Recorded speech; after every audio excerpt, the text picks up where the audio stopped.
ിലേക്ക് തിരിച്ചെത്താം.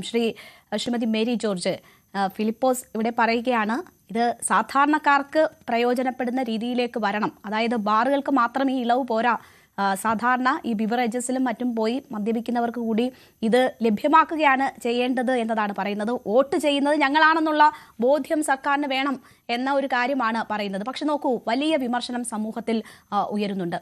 വലിയ തോതിൽ മദ്യ ലഭ്യത ഇങ്ങനെ ഉണ്ടാകുന്നത് സർക്കാർ തന്നെ പറയുന്ന അവരുടെ നയത്തിന് വിരുദ്ധമല്ലേ എന്നൊരു ചോദ്യം ഉണ്ടാകുന്നുണ്ട്. നമ്മൾ നിയന്ത്രണങ്ങൾ ഇങ്ങനെ ഇളവ് ചെയ്തു കൊടുത്താൽ മദ്യ ലഭ്യത കൂടിയാൽ അത് ഒരുപാട് പ്രശ്നങ്ങൾ സൃഷ്ടിക്കും എന്നത് ചൂണ്ടിക്കാട്ടുന്നു. അത് അക്രമ സംഭവങ്ങൾ മുതൽ സാമൂഹിക പ്രശ്നങ്ങൾ അങ്ങനെയൊക്കെയുള്ള സാഹചര്യങ്ങൾ സൃഷ്ടിക്കും എന്നതാണ് ചൂണ്ടിക്കാട്ടുന്നത്. അപ്പോൾ എങ്ങനെയാണ് പുതിയ ഈ നീക്കത്തെ ടീച്ചർ നോക്കിക്കാണുന്നത്? അതായത് ഘട്ടം ഘട്ടമായി മദ്യനിരോധനം എന്നതായിരുന്നു നേരത്തെ UDF ഗവൺമെൻറ് നിലവിലിരുന്നപ്പോൾ തീരുമാനിച്ചിരുന്നത്. അതേ തീരുമാനം തന്നെ ഘട്ടം ഘട്ടമായി ഞങ്ങൾ ഈ പറയപ്പെട്ട മദ്യവിൽപ്പനശാലകളുടെയും ബിവറേജസിൻ്റെയും ഒക്കെ സ്ട്രെങ്ത് കുറച്ചു കൊണ്ടുവരും എന്ന് പറഞ്ഞാണ് LDF ഗവൺമെൻറ് 10 വർഷം മുൻപ് ഭരണത്തിൽ വരുന്നത്. അന്ന് പക്ഷേ ആ 2015-16 ഉണ്ടായിരുന്നതിനേക്കാൾ എത്രയോ മടങ്ങ് മദ്യഷാപ്പുകളുടെ എണ്ണം വർദ്ധിച്ചു. അതുപോലെ തന്നെ വിലയിലും, അതായത് ഓരോ ബജറ്റും വരുമ്പോൾ ബജറ്റ് ഡിസ്കഷനല്ല, പ്രീ ബജറ്റ് ഡിസ്കഷൻ വേളയിൽ ഞാനൊക്കെ പറയാറുണ്ട്, മദ്യത്തിൻ്റെ വില ഇനിയും വർദ്ധിപ്പിക്കരുത്, വർദ്ധിപ്പിച്ചാൽ അത് കാസ്കേഡിങ് ഇഫക്റ്റ് ഉണ്ടാക്കും. അതായത് ഇവിടത്തേക്കാൾ വില കുറഞ്ഞ രീതിയിൽ മദ്യം തൊട്ടയൽ സംസ്ഥാനങ്ങളിൽ നിന്ന് കിട്ടുമ്പോൾ ബോർഡറിൽ താമസിക്കുന്നവർ ഗ്രൂപ്പായിട്ട് പോയിട്ട് മദ്യം വാങ്ങിച്ചുകൊണ്ട് വന്ന്, അപ്പോൾ അങ്ങനെ അവർക്കാണ് ആ മദ്യത്തിൻ്റെ റവന്യൂ പോവുക, നമുക്ക് കിട്ടേണ്ടത്. അങ്ങനെ പോലും വാദിക്കാറുള്ളതാണ് ഞാൻ. പക്ഷേ ഞാനിപ്പോൾ ഇത് നേരത്തെ ഇവിടെ വിവരിച്ചുകൊണ്ടിരുന്ന മാന്യദേഹം സംസാരിച്ചതുപോലെയല്ല, അതിൻ്റെ നേരെ വിപരീത ദിശയിൽ ചിന്തിക്കാനും സംസാരിക്കാനുമാണ് എനിക്ക് താല്പര്യം. എന്തുകൊണ്ടെന്നാൽ നമ്മുടെ കേരള ഈ കഴിഞ്ഞ ദിവസം ഞാൻ ഒരു ഒറ്റ കാര്യം ശ്രീമതി മേരി ജോർജ്, ഇവിടെ ഇന്ന് മന്ത്രി ഇക്കാര്യങ്ങൾ വിശദീകരിക്കുമ്പോൾ പ്രതിപക്ഷ നേതാവിൻ്റെ അതിൻ്റെ വാക്കുകൾ നോക്കിയാൽ അവർക്കൊന്നും ഈ തീരുമാനങ്ങളിൽ വിരുദ്ധ അഭിപ്രായം ഉണ്ടെന്ന് തോന്നുന്നില്ല. അടിസ്ഥാനപരമായി ഇതിനോട് യോജിക്കുന്നവരാണ്. പക്ഷേ വോട്ട് മറ്റ് ചില കൺസേൺസ് കൊണ്ട് പുറമേക്ക് പറയുന്ന അഭിപ്രായങ്ങൾ മാറും. അതുകൊണ്ടാണ് നമ്മൾ ഇന്ന് രാഷ്ട്രീയ അതിഥികളെ ഒഴിവാക്കിക്കൊണ്ട് ഈ വിഷയം ചർച്ച ചെയ്യുന്നത്. യഥാർത്ഥത്തിൽ ഇതിൻ്റെ പല വശങ്ങൾ പരിശോധിക്കുക, രാഷ്ട്രീയം മാറ്റി നിർത്തി എന്നതാണ് നമ്മൾ ഉദ്ദേശിക്കുന്നത്. ഞാൻ പ്രാഥമികമായി പറഞ്ഞോളൂ. അതെ, അപ്പോൾ ഞാൻ ഈ അതിൻ്റെ പ്രാഥമിക ആവശ്യം തന്നെ, മദ്യം ഇവിടെ ഇപ്പോൾ രാത്രി 12 വരെ വിൽക്കണമെന്ന് പറയുന്നു. അത് മദ്യഷാപ്പുകളിലേക്കും കൂടി മാറ്റണമെന്ന് വ്യക്തികൾ പറയുന്നു. വോട്ട് ചെയ്യുന്നത് ഞങ്ങളാണെന്ന് പറയുന്നു. അപ്പോൾ ഓർക്കണം, വോട്ട് ചെയ്യുന്നതിൽ സ്ത്രീകളുമുണ്ട്. കേരളത്തിൻ്റെ പോപ്പുലേഷൻ റേഷ്യോ എങ്ങനെയാണെന്നറിയോ? സെക്സ് റേഷ്യോ 1000 പുരുഷന്മാർക്ക് 1084 സ്ത്രീകളാണ്. അപ്പോൾ ഇവിടെ വോട്ടേഴ്സ് ലിസ്റ്റിൽ കൂടുതൽ സ്ത്രീകളാണെന്ന് ഓർക്കണം. ആ സ്ത്രീകൾ ആരെയാണ്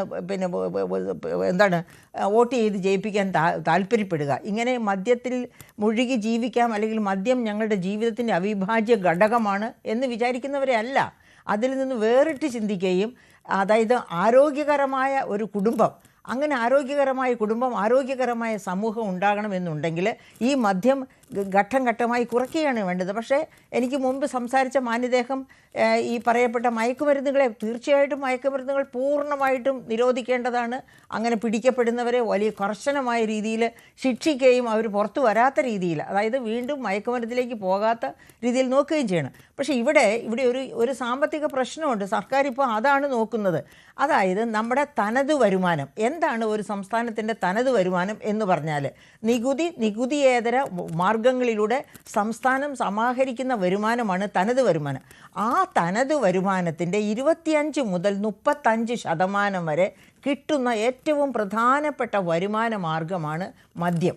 അതാണ് സർക്കാരിന് ഇപ്പോൾ ഇതിൻ്റെ വിൽപ്പന കൂടുതൽ സമയത്തേക്ക് നീക്കാനുള്ള വർദ്ധിപ്പിക്കാനുള്ള കാരണം ആയിരിക്കുന്നത്. അപ്പം ഈ വരുമാനം വർദ്ധിപ്പിക്കാൻ ഏതൊക്കെ സോഴ്സ് സാധ്യമാണ്?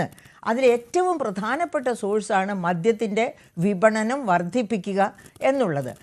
ആ സോഴ്സ് അനുസരിച്ച് വരുമാനം വർദ്ധിപ്പിക്കാൻ ഗവൺമെൻറ് ശ്രമിക്കുമ്പോൾ ഗവൺമെൻറ്റിന് വേറെ എന്തെല്ലാം സാധ്യതകൾ മുൻപിൽ കിടക്കുന്നു? ഉദാഹരണത്തിന് നിങ്ങൾ ബജറ്റ് ഇൻ ബ്രീഫ് എന്ന ഡോക്യുമെൻ്റ് എടുത്തു നോക്കുക. 21,000 കോടി രൂപയിലധികമാണ് കുടിശ്ശിക പിരിക്കാൻ കിടക്കുന്നത്. എന്തുകൊണ്ട് കാര്യക്ഷമമായിട്ട് ഗവൺമെൻറ് ആ കുടിശ്ശിക പിരിച്ചെടുക്കുന്നില്ല?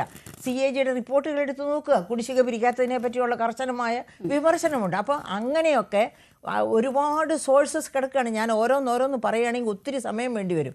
അങ്ങനെയുള്ള സോഴ്സസിലേക്ക് ഒന്നും കണ്ണുവയ്ക്കാതെ ഈസി ആയിട്ട് പോക്കറ്റിൽ നിന്ന് പണം എടുക്കുക, എന്നിട്ട് പറ ഞങ്ങൾ നിങ്ങൾക്ക് എല്ലാത്തരം ക്ഷേമ എന്താണ് പറയുക കോൺട്രിബ്യൂഷൻസ് നൽകി നിങ്ങളെ ചേർത്ത് പിടിക്കുന്നു.